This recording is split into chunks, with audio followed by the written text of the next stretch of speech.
Hey, this is Raven, and thanks for listening to the Gimme a Whole Yeah Wrestling Podcast. Quote the Raven, nevermore.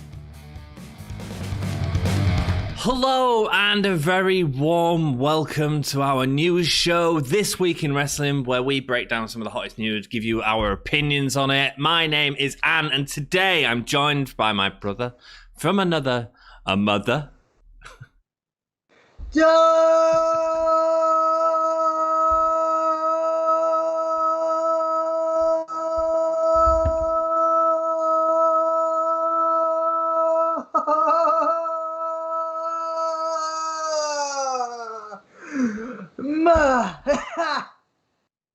Are you alright to do the rest of the stream, or are you dead? I'm alright. You've got a hat on today. I do. I have a nice hat to keep my head warm. Is it? It looks like something you put on top of a teapot. I am a teapot. I'm a walking teapot. You know me and my love for tea, dude. Short and stout. We've got a lot of stuff to talk about. We're quite happy for you to talk about it in chat. We will be leaving all of your comments until the very end, but then we'll sort of read through them and go through them. But we have a lot to talk about. We're going to talk about some of the biggest stories and give you our full sort of things on them. Are you ready to party, Dom? Yeah, let's do it. Raw's ratings. Yeah, man. The worst of all time, right? Worst of all time. Last week, AEW beat them in the ratings in the important demo as well, which is also big news. And here's the thing that's, I think, is the interesting thing for us to talk about here, is what did WWE do to combat this, man? We've just done the predictions videos for TLC, which will come up on the channel in the next day or so. We were talking about they're going to have to do something massive to pop the ratings, either at TLC this week or at Monday. Monday Night Raw next week, and we were sort of debating on the predictions video, so you have to go tune in to that when it comes on the channel as to what that is, because they're going to have to do something, Anthony, aren't they? They're going to have to do something big, either at the pay-per-view or at the Raw next week to fix this situation.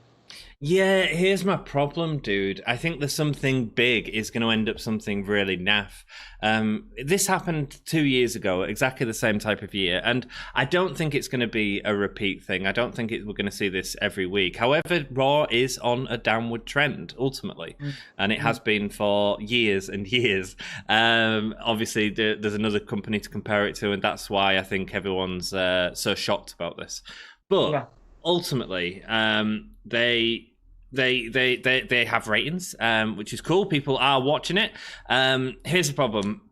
2 years ago, Vince McMahon came out and said, "We're changing everything." Do you remember that, Dom? Yeah. We're changing everything. Yeah, I think we covered that actually on the channel. Probably. The universe are going to have more of a say, and we're going to do all these different things, and we are going to make our products more entertaining. And in 2 years, they've failed to do that. And that's the issue. And part of what we saw as part of that was the return of legends. Yeah. So making things different, exciting, new, fresh, was bringing back Goldberg. And Brock Lesnar as well came back, didn't he? But I suppose that was longer now. Yeah. It feels a while ago that was all done. We're going to get Ric Flair back. We're probably going to get The Undertaker not wrestling, just in some sort of pop the ratings thing. But the problem is, and where WWE have failed with all of these, is these legends are not putting over the young talent. No, and that was the big problem. And that's one of the things that's got them criticised.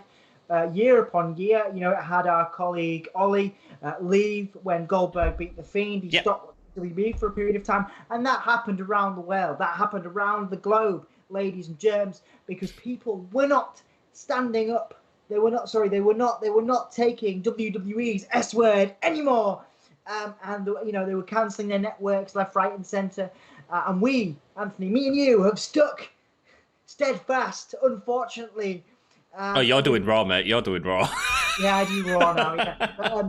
But we've been here covering the whole thing, and there's been a comment the chat about Goldberg's returning, and he talks about the bump. He talks about the bump going for Roman Reigns, and we said that might be a way to pop the ratings. And unfortunately, that is the world that we live in. A time where you can have Goldberg, but also Sting on an AEW side of things. and that will pop ratings for in the short term, not in the long term, but in the short term. And the WWE think too much in the short term and not enough in the long term. And I think Absolutely. Absolutely. And when they bring back these stars for that sort of stuff, I mean, you look at Goldberg versus Braun at WrestleMania. Like, you can't say that was Goldberg putting Braun over, because it was just a crap match. It was just a free finisher match. It was nothing. Has anyone watched it since? Is anyone going to put that on the top 10? You know what I mean? And that's the issue with this sort of stuff. They give us Ryder, Hawkins tag titles, Rollins as full-time champ, Becca as double champ, Kofi as champion, and fans still complained. It felt like a better time, actually, that, back in wrestling about 2 years ago. And but it's obviously dropped off scenes. But one of the things Scott also says is, we have Drew as champ, Reigns as heel, Asuka and Sasha as champions, and Big E getting a push. What more do people want? I disagree with some of that. I'd say Big E isn't getting a push. We've been told that he's getting a push, but where's his push? He's doing better than he ever has done before. But again, that he's as a solo wrestler, but he's done incredibly well as a tag team wrestler, and he's had pushes plenty as a tag team wrestler. Yeah. But he has been doing good work as a singles competitor. But again, his push, along with the pushes of Keith Lee, of numerous other stars. There's no push with Keith Lee. Well, that's what I mean. We can't say. Like, we hear all these news reports all the time about a push with this guy, a push with that guy. There is no push unless we see it on TV, and we're not making this stuff up in our head of Big E and Roman Reigns at WrestleMania. We haven't been told that. So I feel that there is no push. The other ones on there, Sasha. I think Sasha's doing really good work with Carmella at the minute, even though I'm not a fan of the adult superstar gimmick. Asuka as Raw Women's Champion. There's been no story there whatsoever. No story there. Reigns is a heel, absolutely fantastic, yeah, and that is the best thing that WWE has going for it at the minute. But the issue is, like, them 4 stories are, well, I've just sort of said 2 of them I don't believe are sort of have been done well, and that's combined with 9 hours of entertainment. That's just sort of a lot of garbage between it, playing hide and seek and stuff like that. Yeah, it's quite. I mean, I like the hide and seek segment myself. But then, because it was entertaining to me. But I think that there was a lot of other stuff on there that was really, really, slow. A lot of slow burnings. If anything, with Retribution at the moment, is slow burning. Yeah. The Hurt Business being faces and heels, depending on how the fancy. The confusion there. The Hurt Business need to be. Need to be a Stone Cold heel faction. And I said, this is controversial, but I did say the only way that the WWE can save Retribution at the moment is to turn them face. Because there's only so many bloody tag teams on Raw now. I mean, you can count them. I think, was it 3 maybe? Yeah. So I think 3 on both brands. Yeah. And the WWE, they're not thinking about the future of wrestling. They're thinking about ratings and the past.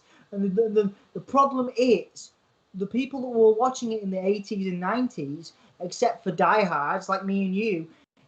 They might pop in for a week if to see Goldberg's back, a month maybe, but they're not. WWE aren't building new stars. You made a video, less than a year ago, about WWE not being able to build new stars, and I think that's a huge systemic problem for them. Is that they're not building new talent and building new storylines. They are relying too heavily on your Randy Ortons, who are great and they're doing some of the best work in their career. But unless Bray Wyatt is put over by Randy Orton, and the WWE are gonna, and there's so many other examples of that. Well, they're not using young stars, Dom. Exactly. WWE have wonderful talent in the company, right? Let's look at some of the stars that WWE have. Pete Dunne, right? Incredible wrestler, incredible entertainer. Rhea Ripley, like megastar. She has potential. A lot of them on NXT UK. Tyler Bate, is a perfect example of that. And young kids that are outstanding, that people like Randy Orton at this point should be putting over. Bray Wyatt should be putting over at this point. One of the things PK says is, can you imagine WWF bringing back 80s legends during the Attitude Era, like Savage, Hogan, mixing it with Stone Cold? It'd look like a joke. In the Attitude Era, they did have certain legends like Legion of Doom. would be an example, sort of a mainstay of the 80s that carried over. Mabel, which would be another sort of example, but what they did there was change his gimmick into Viscera to make it fit in with that. And the problem is that they're not doing any of that sort of creative stuff now. And here is a prediction for you. Before WrestleMania, I think we're going to see a Raw with Hogan on it. Yeah, I wouldn't put it past them. I think we're going to see a Raw with Goldberg on it. The only person I think may be saved from this, only because it's been done to death after so many retirements, is the Undertaker. The only person I think has actually got out now. I don't know. You could see that Mania match with him and the Fiend if they want to pop ratings. I think they've beaten that horse as far as they can. Jack mentions seriously chucking money at Punk. I mean, that is a really good idea, but the problem is Punk won't do it unless the story's there. And the problem is that WWE won't have the story to engage him, I don't think. Because he said on was it Renee's podcast that he doesn't see anybody in the WWE that he wants to work with. Yeah. I think maybe did he maybe say? I don't think he said Drew. He certainly didn't say Bray. No. Because he's worked with everybody. I think that was it. I think he's worked with everyone. Yeah. And I think he was talking. I think he maybe mentioned some of the AEW guys and said that AEW, if he was going to go somewhere, he would go to AEW because there was more people he could work with. And they've proven that they can keep a story and not just throw it off TV the week before. Look at the build-up to TLC. I mean, we're getting this mystery partner, and like I say, we have done a predictions video that'll be out tomorrow that you can watch. We've got this mystery partner, but they've been building up Lana for weeks. They've spent a lot of TV time building up that story and then just trashed it. It's bizarre. Mm-hmm. It's bizarre. WWE, another fan base of nostalgia. And that's great. And nostalgia's fine if you use it in the right way. And I don't think WWE are using it. And we saw this happen 2 years ago. And I don't think that they've learnt the lessons from that. And I think that they're feeling the effects of that right now. Yeah, I agree, mate. I agree. Absolutely. It's a dark time for the WWE. It's a great time for wrestling fans. I've been really getting into the NWA stuff they've been doing recently because NWA's just come back. I think they're fantastic, but the spotlight isn't on NWA. They can do creative work without the scrutiny. Even Impact, who have just kind of hit the spotlight again. They're doing good work, but I don't think they have the pressure on them that WWE has. WWE is constantly under scrutiny, under the spotlight, and will have everything they do ripped apart. Whereas you got, NWA, Ring of Honor I've been getting into. They're doing genuinely creative work. I think WWE is a victim of its own success. Yeah. WWE is a massive victim of its own success. They have this. They think they still have the same people that were in charge and successful in the late 80s and early 90s. Yeah. And they're so wrapped up in their own success, they can't see the value of getting fresh new talent in. And I'm not just talking about on screen, Anthony. I'm talking about behind the scenes. I'm talking about writers. I mean, I get what you're saying, but then at the same time, let's not forget that Bruce Pritchard helped create The Fiend. The Fiend has been one of the most exciting things in wrestling for the past few years. He is there that he helped it. Yeah.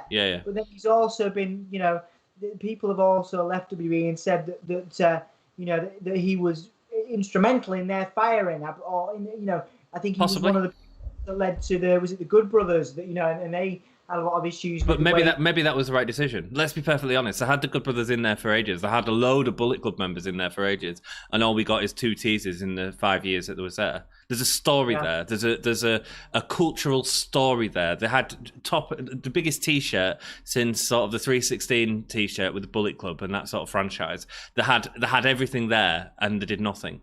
Which segues into one of our stories, doesn't it, Anthony? It does, but I'm not going to go into that right now because we've got loads more to talk about on big topics. Just a few other little bits. Scott says it's a really bad time for WWE and has been. November and December are down times for WWE. This is why WWE needs an off season. Yes, it is a down time at this point. And that's why I don't think this will last. However, it's lower than it ever has been before, and I think that's the real sort of concern, is it not, Dom? Yeah, I think so. And like I say, if we don't see anything this weekend at TLC, and we don't see anything on Raw, there's going to need to be a real sea change in what the WWE does, because it'll pick up again at Rumble. because it always does. Because we get the road to WrestleMania, and that's cool. But it's that yearly sign of decrease that's the issue. PK mentions a good thing. WWE used to mock legends as has-beens. Remember Nacho Man and Huckster. Do you think it's worth WWE getting into the politics of that again and sort of mocking Sting or what have you? PK comes up with some cracking questions. I think everyone does. Yeah, it's great. Yeah, no, absolutely. I think no. I think AEW is doing that a little bit, and I think WWE would look like look very childish if they did that. I mean, it might pop ratings. That's what I mean. Does it pop ratings? How would you do that? I don't know. You have Sting walking down the someone dressed as Sting walking down the aisle with a Zimmer frame, and you have Chad Gable kick it over. That's what you do. Well, yeah. I'm not saying it's good. I'm saying is that a way? Because back when WWE was a thing, WWE were doing that, and WWE eventually, after WCW was beating them for weeks, eventually ended up on top. And that's through things like the DX invasion and stuff like that. So WWE have a real thing of not acknowledging companies outside of the greater world. And I'm not saying it's a good thing, and it's not something I want to see. But maybe that could be the thing that actually turns it into a sort of thing that pushes it forward. I don't know. I do see what you mean. I do see what you mean. I think, Scott just said just dress Dolph Ziggler up as Sting and you can pull that off. Yeah. I mean, you could. And I mean, the WWE aren't beneath that. They're not beneath doing that. No. Or sorry, above doing that. We've seen them do it before. I mean, I would cringe if it happened. We all would. But yeah, is it possible? Do I think they could? Do I think they would resort to that?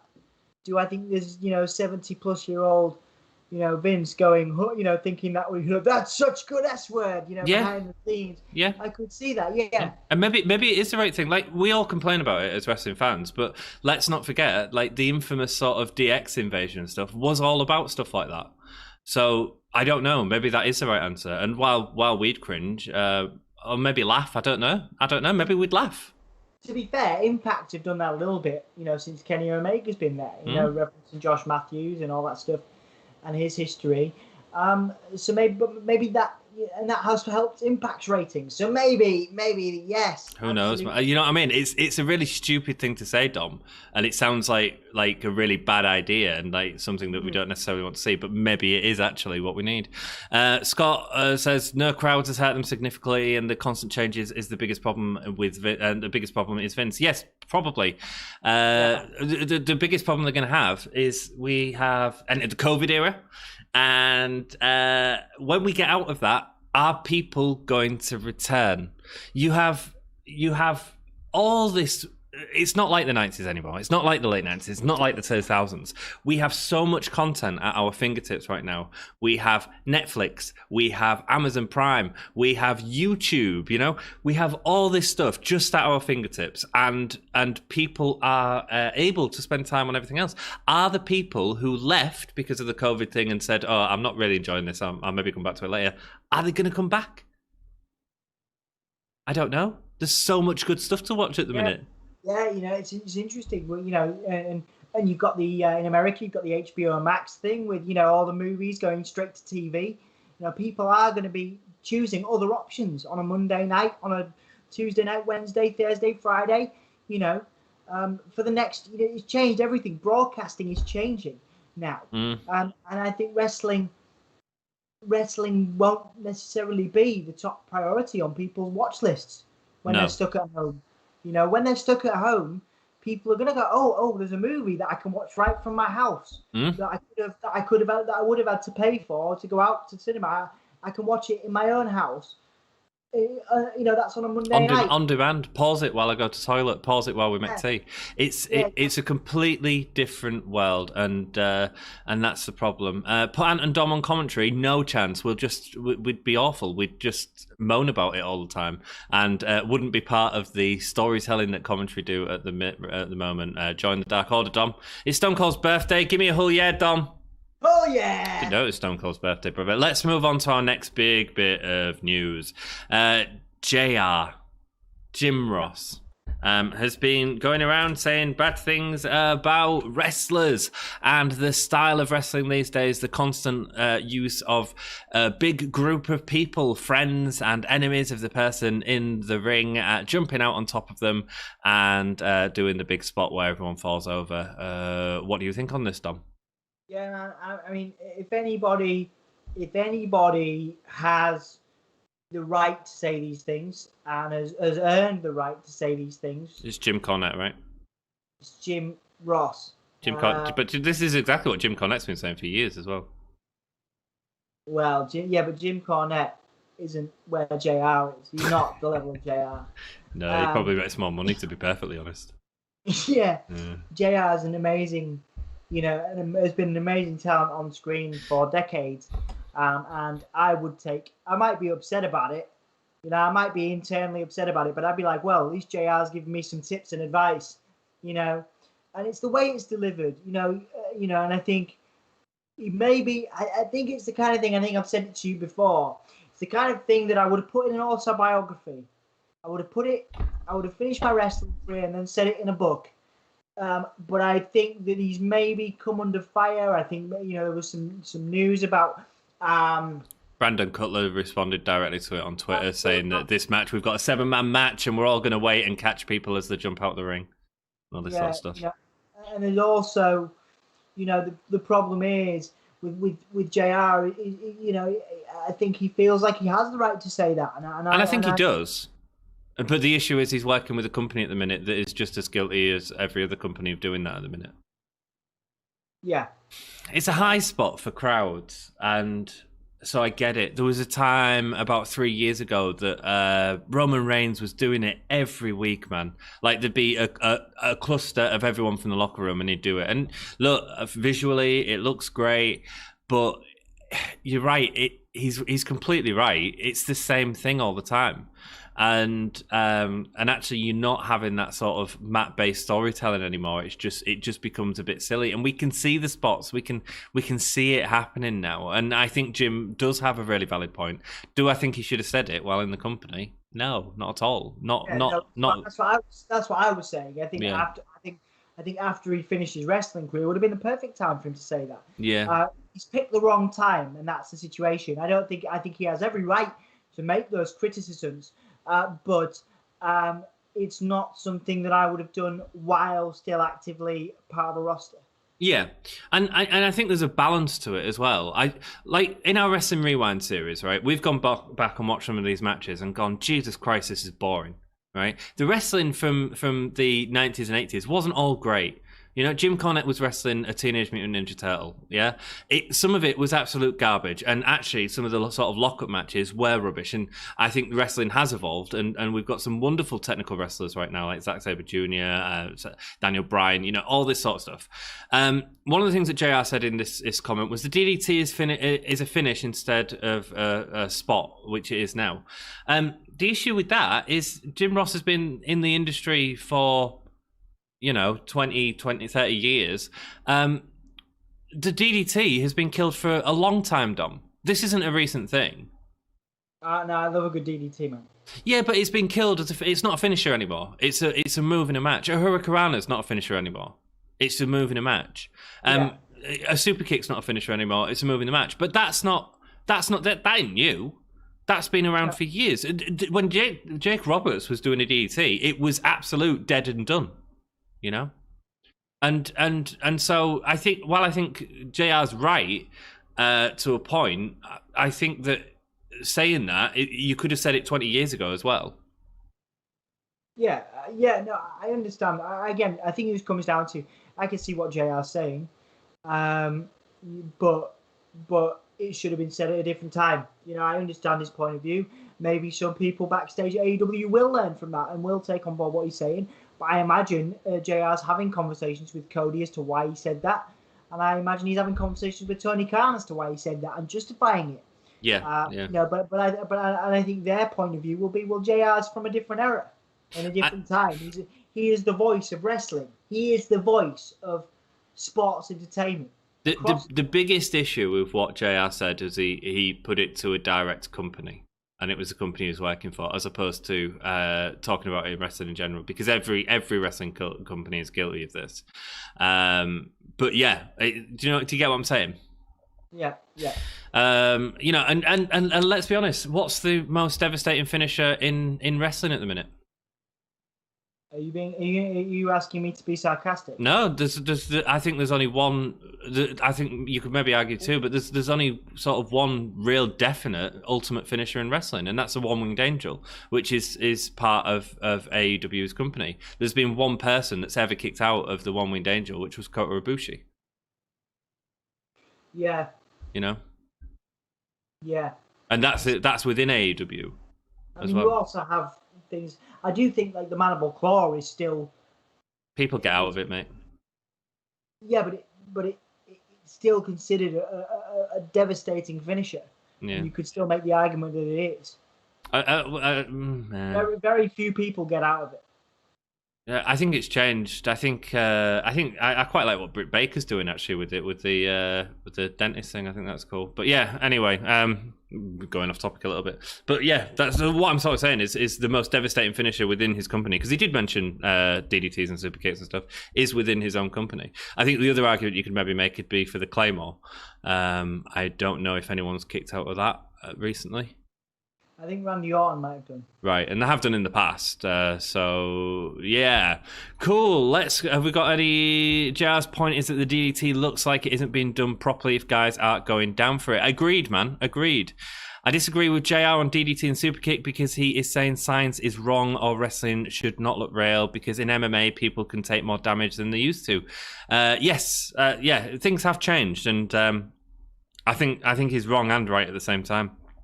Roll-up pin is the most devastating finisher. It can be at the minute, or some dodgy, bloody finisher, or someone coming out. The choke slam was a devastating move. Mr. Wrestling Hands, great point, and it still is, but it got diluted down so much over the years, and that's part of the evolution of wrestling. This isn't a new thing, Dom. No, you're right. But that's the thing. The key thing is evolution, and Jim Ross has evolved, unlike Jim Cornette. Jim Ross has evolved by joining AEW and taking. Jim Ross needs to learn. He needs to accept that he still has things to learn. So even though he's made these comments, and again, it was the comments were fine, but it was the wrong outlet. Yeah, and bringing it to a company was silly. Yeah, and he needs to accept that he's still learning. He's got a whole new company to learn with and grow with. Because Jim Ross isn't the best commentator in wrestling right now. No. And here we are. So there's still stuff he can do, Well, that's a good question. I mean, yeah, exactly. Who do you think is the best commentator in wrestling? I know this is off topic. I really like Nigel McGuinness, if I'm being perfectly honest. Right. Yeah. I'm a huge fan of Nigel McGuinness. I really like 100%. Nigel. But Nigel McGuinness was in Ring of Honor. Nigel McGuinness has worked for everyone. You know what I mean? And apart from WWE. he wasn't. Now he works for WWE. Well, yeah, in wrestling, yeah. Yeah, and he's not wrestling, but I think he's still older, but he has never stopped learning and never ever let himself get to a point, which I think maybe Jim Ross has done. Yeah. This would be a great question for you in chat as well. Who's your favorite commentator at the minute? I just think it's easy to say something, but actually not look at yourself as well and sort of go, well, I'm no longer the voice of wrestling, which is not. Sorry. I have a number of friends who aren't watching because of the no crowds. They said they will return once crowds return. Cool. But that all really depends on the stories, doesn't it, as well? Mm-hmm. Not shocking to me that AEW beat Raw. It was heading that direction. Good point, Jake. I mean, AEW is on a positive trend and Raw is on a downward trend.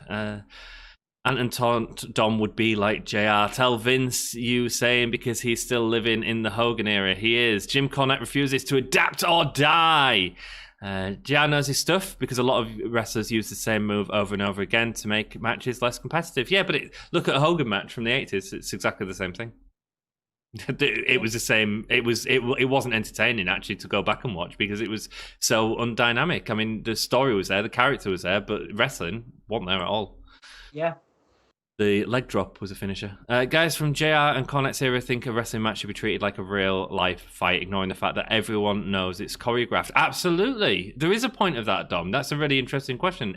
We all know it's not real anymore. So do we accept the razzmatazz of an entertaining match? Well, I think it's an interesting question. I think that you've got to say that we've all got to suspend our disbelief. It's sports entertainment, and so I'm really excited about the upcoming Firefly Inferno match because I'm a fan of sports entertainment, and I can accept the quote unquote razzmatazz of a good wrestling match. But I mean, it's like it goes back to where we started this channel and we were watching the wrestling, doing the wrestling rewind series. A lot of those matches don't do anything for me. The older school style of wrestling doesn't do anything for me. I like fire and I like cinema in my wrestling. You know what I mean? And so, but I'm not going to say JR doesn't have the capacity to learn.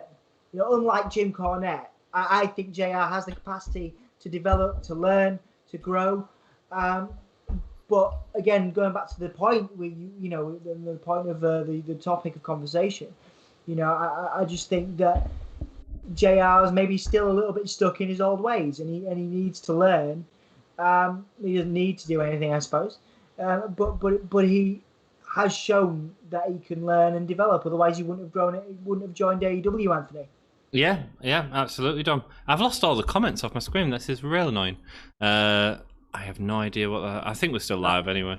Sorry. Yeah, we are still live. Nigel McGuinness is my favourite commentator. Maybe second to me is Wade Barrett. Hi, Daniel. Thank you, man. Jerry and Jim Ross says Jack Sullivan. Corey Graves is my favourite commentator. I can see that, man. Jerry's pile driver as a finisher would look ridiculous today. I know, and if pile driver should be a finisher.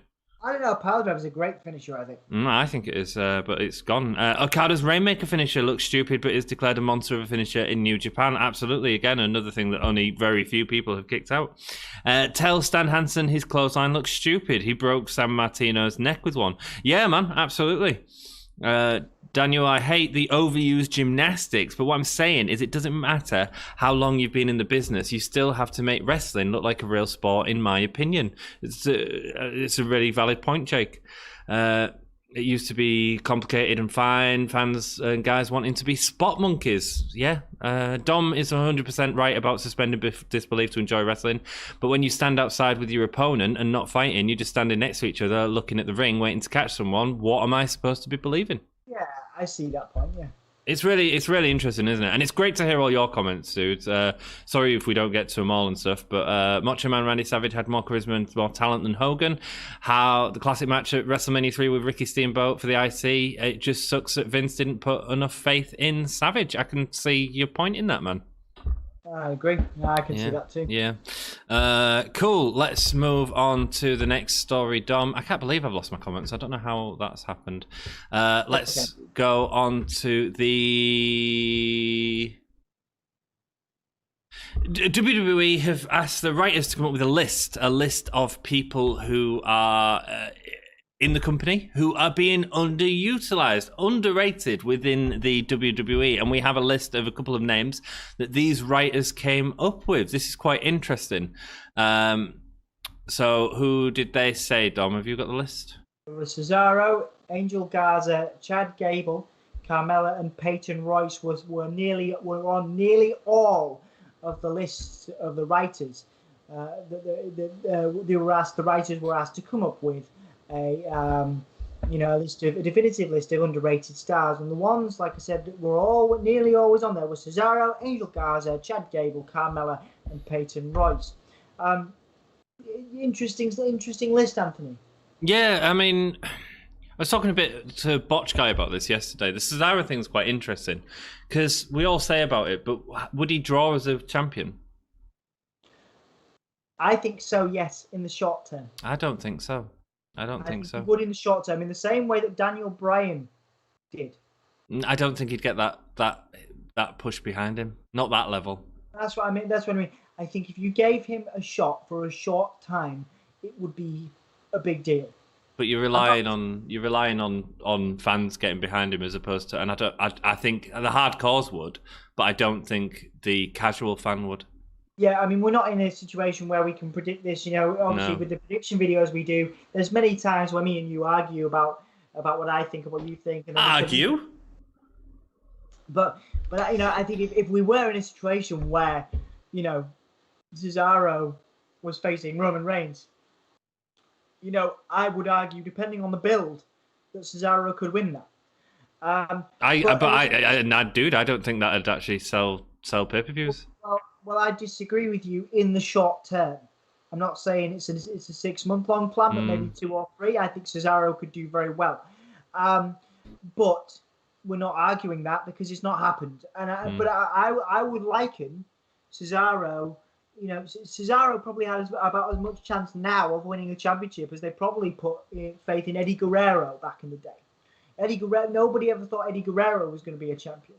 Nobody thought Daniel Bryan was going to do it. I think it's slightly different. I think Eddie Guerrero was more charismatic. I think is the main thing. There is an argument for that, but they've never given Cesaro the chance to build a gimmick. But can Cesaro do the promo that Eddie Guerrero did? I think he can. I think he can. But it's very unlikely that Vince McMahon is going to be scrolling along YouTube and just happen upon us saying this, and take advantage. No, it's an interesting debate, man. I mean, it's interesting to hear your opinion. And take note of us. And just like Drew McIntyre said, on the Stone Cold podcast, Drew McIntyre suddenly was joking with Stone Cold, saying, who's the most underrated? So the question to Stone Cold said, who is the most underrated superstar? And Drew McIntyre said, the stock answer to this question is Cesaro, with a laugh. Like if Drew McIntyre can't get it through to Vince, and Stone Cold hasn't got it through to Vince, and other people hasn't got it through to Vince, then nobody will. Cesaro will be a champion he could be a champion in AEW. He could be a champion to build on in Impact Wrestling. I think he would be one of many great champions in AEW. I think he would be if he could really spike brand interest being a champion in Impact. Honestly, I think the best place for him right now, you're talking about external companies. I don't think that's true. I think the best place for him right now is either NXT or NXT UK. I think there you can let Cesaro have these wonderful matches. I mean, how mouth-watering. It's interesting because I know you mentioned this on the NXT UK stream the other day. I tell you what, is a match of the year that nobody could leave off. You know how we've done our Slammy Awards, and there's no mention of Ilya Dragunov and Walter. There's no mention of that. There's no chance you could leave off a Cesaro-Walter match. Exactly. But and it sounds far-fetched, but it's not, because Cesaro has been in NXT UK before. He was in the takeover against Ilya Dragunov. So, put him as champion as NXT UK, have him as a champion as NXT, and we'd actually sort of see him in the work rate he is, as opposed to the sort of comedy wrestler that he's become. And this is going back into our comedy discussion that we had later on last week. His aeroplane spin and that sort of stuff is a comedy move to me. It's a spotty move. It's a chance for the audience to count numbers. It is, and you make very good points, Anthony. But like I say, how people would get behind him if he was NXT champion. You're right. Probably. You're right about NXT and NXT UK. You are right about that. And maybe they will. Maybe they will action this in the same way that they've put these are our stories for this week. Ben Carter's in NXT UK, right? They could have put him straight to NXT, but they've chosen to put him in NXT UK. If you put Cesaro in NXT UK with Ben Carter, and they could have some stonking matches. I mean, NXT UK. I've been watching you watch NXT UK back, and I can see the enthusiasm there that isn't there. There's an enthusiasm when you and Botch Guy watch NXT UK that just isn't there for SmackDown when you do that, or isn't there for when you've done Raw.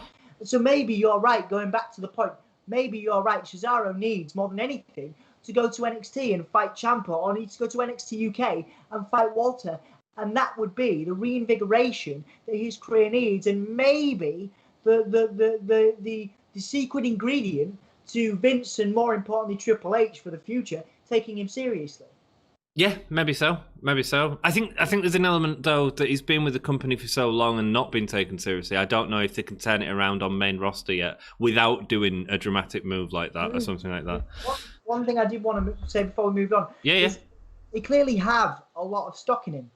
He appeared with Drew, I think, to talk about the Ilya and Walter match. He was sent to NXT UK, but then the next week he was on SmackDown with the New Day. They fly him all over the bloody world to do stuff. They put him in, he was been in Saudi Arabia and had matches on those cards. They clearly have a lot of stock in him as the workhorse. I would say him more than Dolph Ziggler. I would say he is the classic workhorse, and I can see that Vince trusts Cesaro to put on a good match. So whether I don't know if it's Vince or if it's other people saying, if you want this to be good, put Cesaro with it. Yeah, do you know what I mean? Yeah, I think because Vince, I don't think Vince is pushing him. No. Well, Vince was the one that said, didn't he? Didn't he say on the podcast? Yeah, he said Stone Cold, like a guy like Cesaro will never be champion, and you're not going to change that opinion, are you? No. I think the groundwork is there. The groundwork is there. The cement is there, and somebody needs to just come along and plant a seed in the gap. But again, I think that's wishful thinking. It's a wishful thinking metaphor. If somebody did let him have the ball and run with it, I would rather be proven wrong. Yeah. I would rather be proven wrong. But okay, let's stand quickly. I'm so sorry about this, dude. Let's stand Cesaro next to Jinder Mahal. Yeah. Right? Now, give Cesaro... Dude. Oh, you're going to make me do it. Go on. Give Cesaro the same amount of time. Yeah. With that championship. Yeah. Who's more entertaining? It's not about who's more entertaining. It was about expansion to India, and therefore Jinder Mahal is the bigger champion than Cesaro. Sorry, I know it's rubbish, but that's the argument. I know that. And Jinder Mahal is the first name. He was the first name on the NXT or the NXT India thing. I understand why, and they're never going to do a WWE Switzerland, unfortunately. But no, they're not. No, that's the problem, Dom. That's the problem. But I think in everybody's dream, everybody's E-Fed, everybody's dream feuds, everybody's, fantasy booking. Cesaro's been at the top, and if more than anything, more than Bray Wyatt having another championship run, and this is me saying that, more than us getting Bray Wyatt and the Undertaker, more than let's have a think, that kind of thing, more than those kind of dreams. Yeah, make your point. Yeah.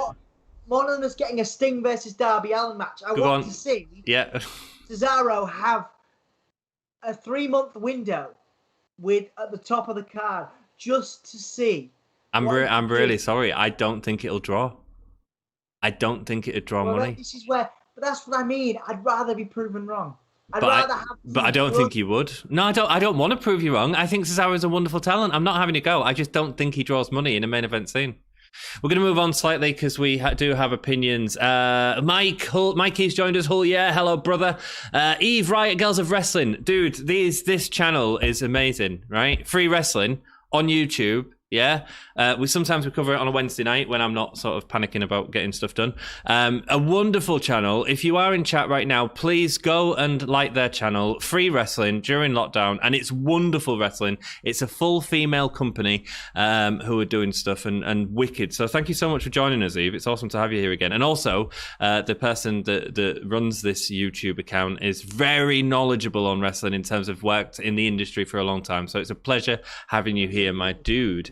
The issue with the dive is people have seen the Mexicans and the Japanese do the sequence and they miss the details of what made it make sense. That's an interesting point because that Lucha Libre style and the Japanese style have used that for years, haven't they, Dom? Yeah. It's, again, very interesting debate. Very interesting debate. I think there are. Would you tell the Lucha Brothers they couldn't do that? Exactly. Would you tell Rey Mysterio he couldn't do it? Yeah, exactly. Would you tell Rey Mysterio he could do it? I think, it's very, very, good comments and good opinions in the comments and your opinions, Anthony. I always respect your thoughts on this type of stuff. You're right. Like I say, they've Americanized it. They've Americanized it. Yeah.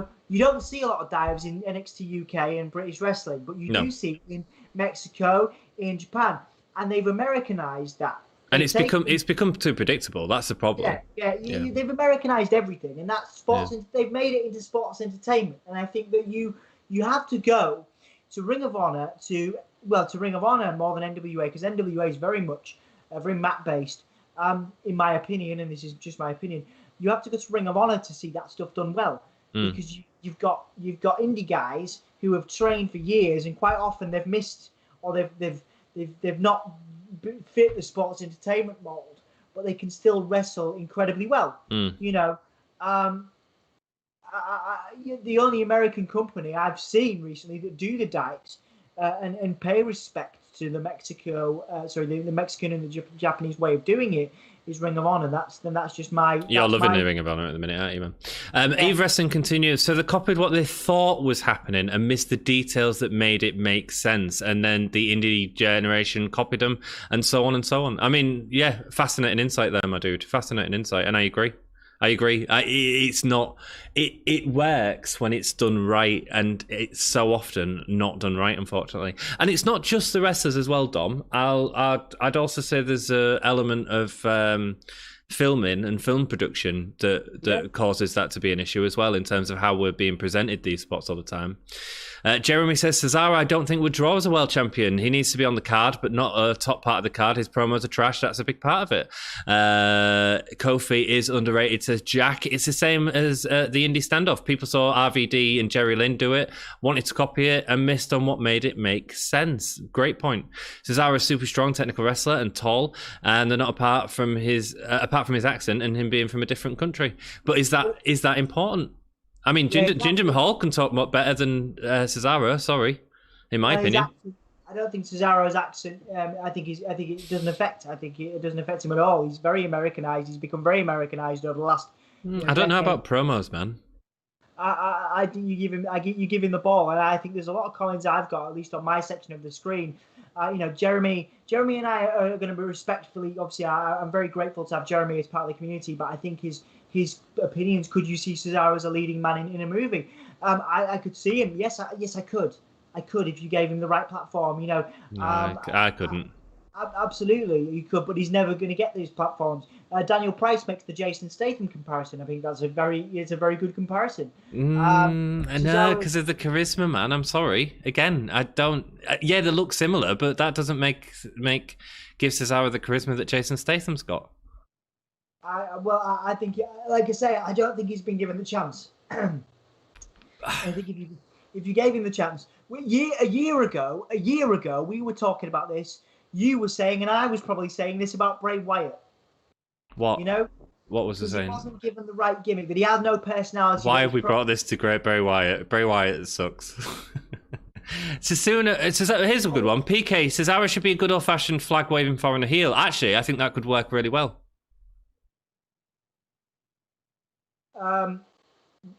I disagree.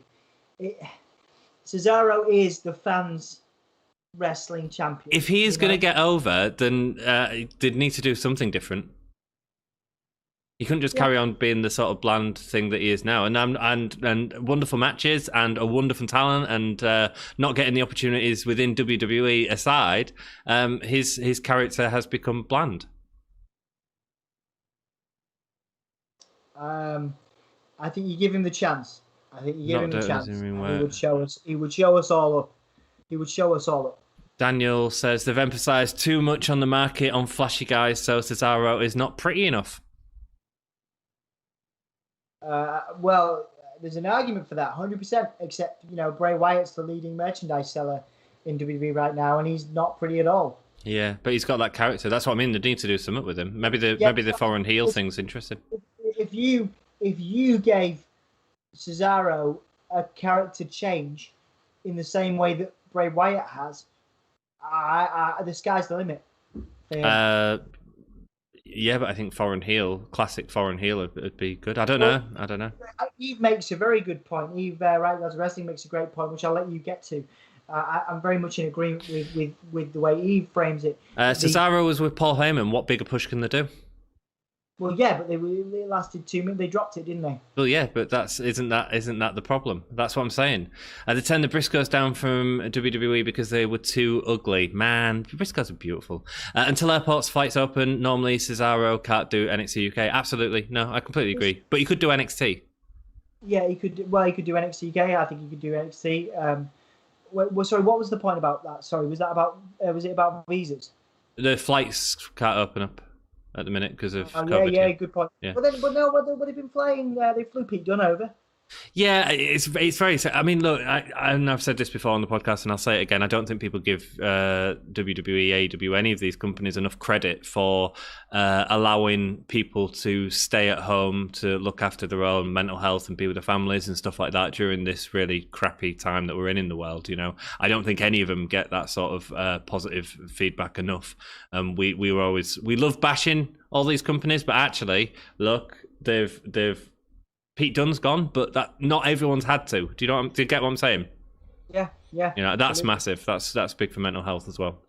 Muta couldn't speak English and put on one of the best matches ever with Arn Anderson and got made. There's an interesting one, but Muta was never at the top of the company, was he, Daniel? Not WCW. Are you talking to Daniel or are you talking to me? You can feed in if you want. Sorry, I thought you were waiting for Daniel to write a comment. Well, no. Muta's a legend in the same way that Cesaro could be. I think Cesaro is a surefire Hall of Famer, you know. Yeah, but he wasn't top of the company that he was in. No. This is a really interesting debate, guys, and we honestly didn't expect to talk about Cesaro for this long. I'm gonna. You can't compare Great Muta in NWA to anything in WWE. Look at Akushi again, another incredibly underrated wrestler. We've talked about Akushi so much, haven't we, Dom? Taka Michinoku, Funaka, Togo, Tajiri, even Nakamura. Yes, Nakamura is another guy who I'm surprised wasn't on this list, to be perfectly honest, because he's one of the best wrestlers in the world. Yeah. I know Eve NWA Muta was glorious. I'm gonna have to skip through some of your comments because we are gonna move on. Jake says Cesaro looks like a leading man as well. Cesaro is exactly what I'm hearing casuals call out for, which is more realistic and slow wrestling. Maybe so.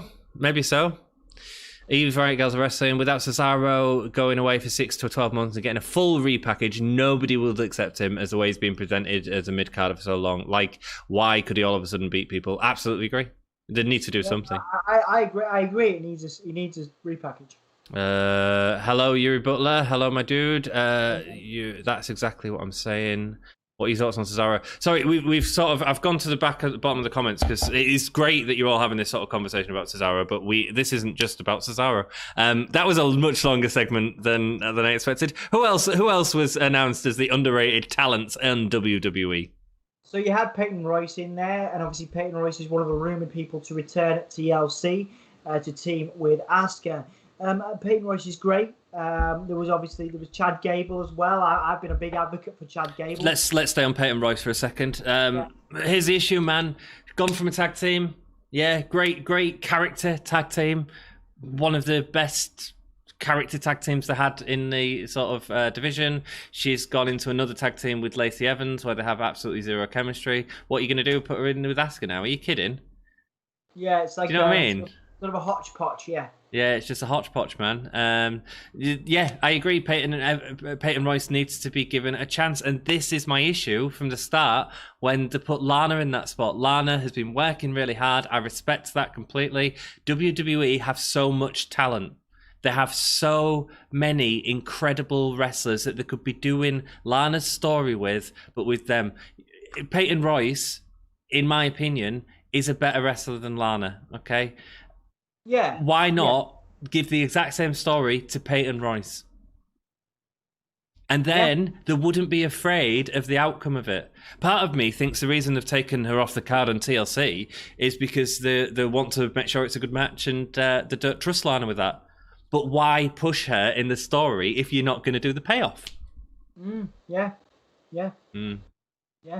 True. Eve makes a good point because I'm pretty sure the Mandy Rose and Dana Brooke team isn't doing much. You know that Mandy made the save on Raw, so it should be Mandy that takes that spot. Yeah, interesting. We talked about it a little bit more in our predictions video, Eve. So that'll be shown tomorrow. But yeah, I think we've all got different ideas on who it could be. The difficult thing with this is the Raw ratings. TLC could provide something to try and be the turnaround in that, or they could do it the night after in Raw. Whether that means AJ, if anything changed, apart from Roman Reigns winning, I think any other match, I wouldn't be surprised at any of the outcomes. You know, Charlotte Flair could come back. Although I'd expect them to keep it for the Rumble, but with ratings being low, maybe that's what they want to do now. Yeah. Who knows, man? Who knows? Yeah, it's a weird time in wrestling, isn't it, guys? Is anyone else that was announced on everyone's list? So Angel Garza was there. Angel Garza? Yeah, he's been giving a rose to people, hasn't he? Yeah, I mean, he's super talented. Yeah. Yeah, Angel Garza's great. I think that was it. There was Chad Gable. Yeah, Chad Gable, yeah. Cool. Chad Gable, I don't know. Carmella was on there. Of course. Carmella, yeah, but I mean, she's in a world title feud at the minute. She's had the championship in the past. My issue with Carmella at the minute is this adult superstar gimmick, which is just generic. It's tacky in an age where, it's not the Attitude Era, Well, she had this wonderful character, man, in sort of whether you liked her or not, it was unique. It worked as a face and a heel. We saw her as a heel with the championship. We saw her as a face with R-Truth. The character worked. It was an extension of her. Maybe she's grown into something different. I don't know, but at the same time, it just feels like every generic. It feels like Emelina 2.0. Yeah, I see your point. Is my opinions on that. Right, should we go into the next piece of news? Thank you all for joining us. If you haven't already liked the video, it really helps us out. It lets people know that we're chatting wrestling with all you dudes in here. And subscribe for more wrestling content. More stuff. More stuff. The Good Brothers teaming back up with Kenny Omega at Impact. Yeah, good spot for them. Good spot for them to be in. Obviously, I'm quite interested in what Omega does with Impact at the moment. Well, he's in the main event, isn't he? Put more eyes on Impact, which is great because they did some great work a long time ago, and they deserve to be in the spotlight again. I believe because Impact do some really good stuff, and they have some great talent. They're building towards, I think, Omega and Rich Swann, which could be a really great match. Yeah, I think one thing that I'm quite happy about this is this invasion seems... Everyone's talking about invasion between AEW and Impact. It's not at the minute, is it? It's just Impact and Kenny Omega, which is fine. And I think that they're doing a good job of telling that story. And I'm quite pleased that they're not rushing the story. Like, I expected to get Rich Swann as the main event of the next Impact pay-per-view, but it's not, is it? It's now Carl Anderson, Luke Gallows, and Kenny Omega versus Rich Swann and... Who is it, Dom? Moose, I don't know, mate. Is Moose in there? No, sorry. Let me find out. Yeah, well, there's a triple threat at the main event of Impact with stars. The stars. Somebody in comments can fill the gaps in for us there. So what you're saying is that there's a top triple threat match at the end of triple threat tag team match for the next pay-per-view. Yes, which I think is interesting because it sort of extends this period of storytelling. I still think this is building up to Kota Ibushi and Omega. I think that's the final goal, and then you give Paige the belt, and then it starts dropping it across all promotions. Interesting. I don't know if you're still here, Eve, but would you, in your company, because not only do Eve have Eve, they also have another company which you have to write in chat for me, who Keith Lee's been at, and several people have been at. Would you say to AEW, here, you can have our belt for a bit? Would you do that? That'd be interesting to hear. Because if I was in a company, I'd probably say, yeah, sure, take it. I'll have no champion for a year. Give me a spot with Kenny Omega one night and give him all the belts. And I can build someone up to beat him eventually, Good question. Yeah, it's a good question for Eve, that, yeah. Thank you, Eve. It's XWA. XWA is a side promotion of Eve, or another promotion that the promoter runs, and they have had talent like Keith Lee in there, Matt Riddle has been in there and stuff like that. So do check them out, man. Like Eve's awesome, and XFL will be as good as Eve, I have no doubt. Say XFL. Say again. You mean XWA? XWA, excuse me. Did I say XFL? Eve owns XFL, man. Eve is the Rock. I mean, that's wonderful. Smell what you're cooking, Eve. Cool. Just getting the main event. Say something nice. Oh, it's Motor City Machine. Is it Motor City Machine Guns? Motor City Machine Guns, yeah. That would work. because Motor City Machine Guns are great. Love Motor City Machine Guns. Motor City Machine Guns. They're brilliant. Probably one of my favorite tag teams of the last 10 years. Yeah, I saw you post that on the thing. That's fair enough. Yeah. Motor City Machine Guns. Yeah, I think it's Motor City Machine Guns. Rich Swann versus Omega and the Good Brothers. Cool, pretty sure it is. Yeah. Aries already did the belt collector gimmick though, so Omega acting like this is kind of lazy. Yeah, still going to pay more attention to Kenny Omega doing it than they are with Aries. Yeah, and also it didn't really work because it never really paid off, did it? You know what I mean? I get what you're saying. I get what you're saying in terms of it's a similar thing, but I feel like this is a much bigger deal at the minute, and because it also involves a bigger company than Impact at the minute, which is AEW, and I assume it's going to be New Japan in the future. This is Wrestling Talk. Let me clarify, it has to be with wrestlers who have the same amateur background as Kurt. And let's remember, Jason Jordan can't wrestle anymore. Yes, that's because he says Kurt Angle decided to redo a team with Angle and current WWE superstars that he can mentor like he did with Charlie and Shelton. They should have done that, shouldn't they? Originally, Kurt Angle was pitched to manage Matt Riddle, wasn't he? But he turned it down. Did he? Yeah, that was the thing. Yeah, he turned it down. The money wasn't right. Bro. Flag waving foreign heel is problematic these days and actually led to a wrestling company getting banned from Butlins, says Eve. Which wrestling company is that? I know who's working there now. It's NGW now. That was my highlight, and I wanted you to get to that because I think that's the one problem with the problematic heel thing. I think these days it just doesn't work. Right, interesting. Yeah, no, maybe you're right. I think it can be done differently though. By canon, I mean whoever defeats your champion, if acknowledged as your champion, means that all those people are better than your champion. The canon, yeah, but Eve, doesn't it make sense in terms of if let's say in XFL, if the world was back to normal, you used to give your belt to Kenny Omega. He is doing this thing with Global Wrestling, collecting all the belts, and you then build up a new star to contend for Kenny Omega. And once he starts dropping all the belts, because that happens eventually, because he's not going to come to your promotion every week, then you give it to the new guy. Yeah. And you then have like the biggest star that you've had for a long time. It's similar to sort of Ric Flair in the territory days, where he was going around picking up stuff and then losing it to local champions and stuff like that. It's just interesting, man, because we've got a wrestling promoter in here, and it's interesting to hear their point of view. These are great questions. Yeah, it'd be great to have you on the channel at some point a bit more as well. Absolutely. So yeah, that's quite an exciting main event. Obviously, the other big bit of news that we wanted to mention, Ben Carter. Yeah, absolutely. Ben Carter has finally announced his debut with WWE, and it will be with NXT UK, which was a surprise for me. Obviously, Ben Carter has a background in the US, first being trained by Seth Rollins' school, and then going to AEW and having his his star shine upon AEW. The NXT UK broadcast. There was an airing of a bunch of people, including William Regal and Seth Rollins, talking about how much they loved and respected Ben Carter. I'm surprised that he didn't just go straight to NXT, unless they want him to build his reputation in NXT or NXT UK rather, and have him challenge Walter or something, and then go to NXT, a bit like they've done with Pete Dunne. I'm very surprised he didn't stay in America, Anthony.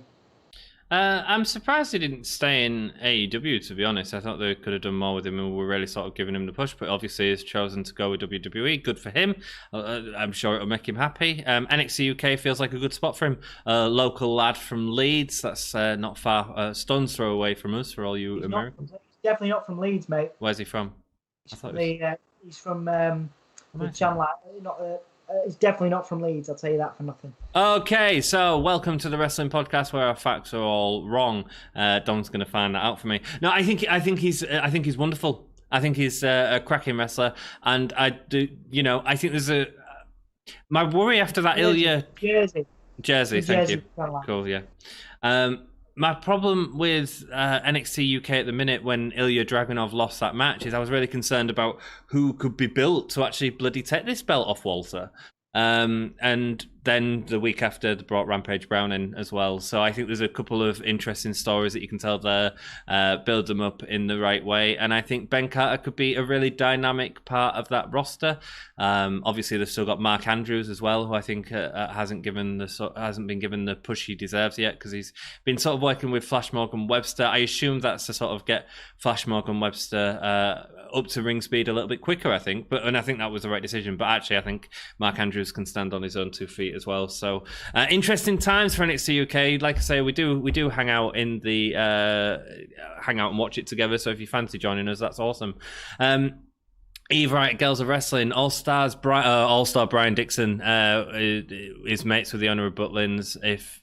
If it could have been avoided, it would have. Yeah, because NGW are doing the Butlins deal now, aren't they? Brian Dixon's interesting. The All-Star American Wrestling is Brian Dixon. They have Gangrel wrestling with them a lot. We have them at City Hall, Dom, quite a bit. Yeah, I remember you saying, yeah. When they had Angle, and was also part of the Speaking Out movement as well. As I said... Gangrel? No, Brian Dixon. When they had Angle show up on Impact as IWGP champion, that was the right kind of belt crossover. Eve has said, as I said before, it would be foolish to say no because it's good business. Thank you, man. There's a message of mine that's missing, so I can see the canon comment didn't fully make sense. That's all right, Eve. Sometimes things get blocked out. It blocks out certain words and stuff like that. So sorry if that hasn't come through, my dude. But thank you so much for your input. It's awesome having a wrestling promoter. And dudes, if you've got any questions for Eve, ask Eve, man. And Eve, promote yourself, because you've got wonderful stuff, and we enjoy covering you on the channel. If his appearance on Dynamite was a tryout, Carter got mad potential. If he can polish himself on a few glitches, he'll be set. Yes, man. Absolutely. Anything else you want to talk about, my love, before we disappear? And I have some tea before SmackDown. There's obviously we're doing TLC on Sunday, so we'll look forward to seeing you there. We've got a predictions video going up tomorrow. We've got some interviews coming up on the channel as well. So there's lots of content. So thank you so much for being a part of the Hulkamania community, everybody. We really, really appreciate it.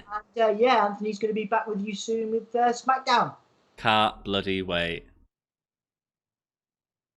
Do you want me to sign us out, dude? Yeah, go on then. Cool beans. Alrighty then, everybody. For Anthony, on behalf of Anthony, he'll be back with you shortly. I am Dom, and I'm going to count down from 5. And at the end of that 5 count, I want you guys to shout the words, or say the words, or whisper the words, depending on where you are on your geographical location. The words Hull, yeah. Ready? 5, 4, 3, 2, 1. Oh yeah! Oh yeah!